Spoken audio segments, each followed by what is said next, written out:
yung hanapan nyo, lagi nyo tatandaan. Dapat nang umatake yan, bawa ito yung atake niya. Open, dapat dito lagi kayo papasok.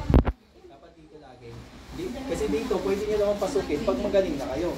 Kasi alam nyo na kung paano siya atakihin. Pero mostly talaga, pag pagbuwan tayo, kahit nga ako, may experience na ako, pero dito ako pumapasok sa tunay na buhay eh. Kung may nakakaaway ako na nagtitrip sa akin, dito ko pinapasok. Kasi bakit? Open to. Hindi ko naman niya basta-basta matitira dito eh. Kung susuntok sa dyan, tatama mo sa kamay niya eh. Open na to.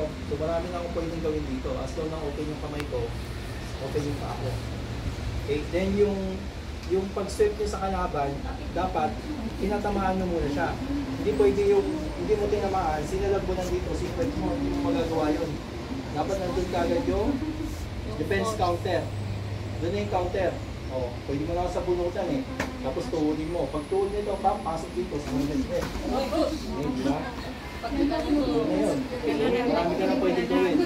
Si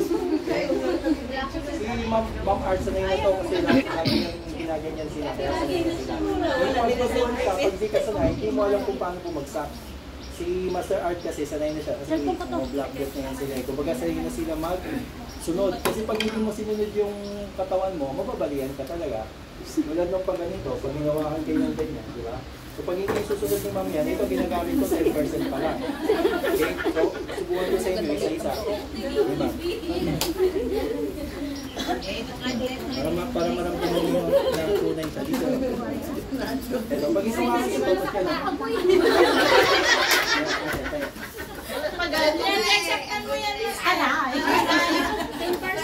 Ay, ito, alam na ni Ma'am Ate Denzel yan eh. 10% pa lang to ha, tayo ka ate.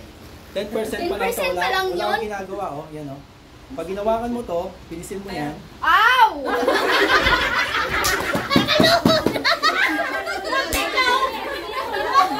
10% yan, 10%. Pag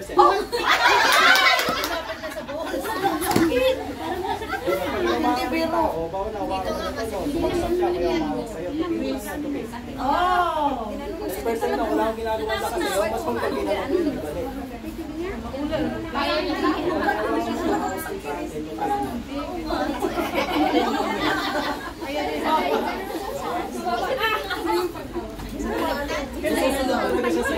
Susunod siya kahit sa'yo kung matakapin mo ang matakit. 10% pa lang yan. Lumalaban si ate oh. Sumamit pa ako ng 20%. Pag nawak dito 10% ito. O, bidyuhi ako, bidyuhi. I think bidyuhi. Ngayon mo experience.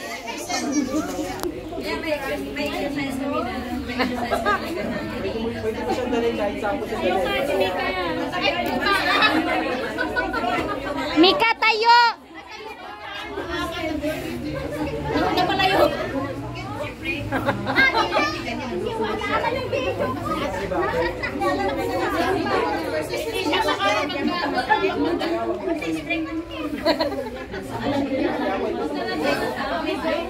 Si Mika, wala na!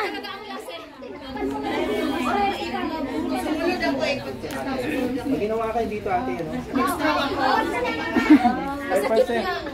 10% pa lang yan. So, halimbawa, kung gusto ko siyang dalhin sa ibalik gamit na lupa, ito susunod ko rin siya. 50%. Kasi susunod siya eh. Kasi pag hindi siya sumunod, ano yung gagawin niya. Pero kung susunod ka, gagawin ka talaga. Yung tinatawag na conserve your power. Every time sa street fight, conserve your power. Hindi pwede yung kasi conserve your energy. Kasi pag naubuksan ka ng hangin, madadati ka ng kalaban mo. Kaya yun yung purpose. Every time na halimbawa, sumaksak siya. Pagsaksak ni Ma, pag buwan ni Mami nito, pwede na nagawin.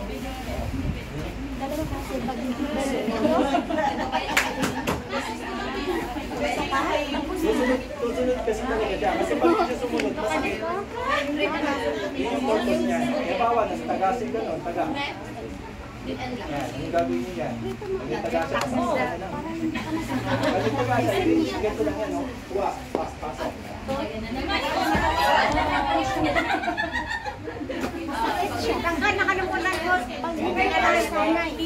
Yung tinatawag na off-balance your opponent. Kaya hindi si Master Arcel lang. Galing ni Tangkan mag-makeup. Okay? Tuwa na nga siya. Any question? Any question?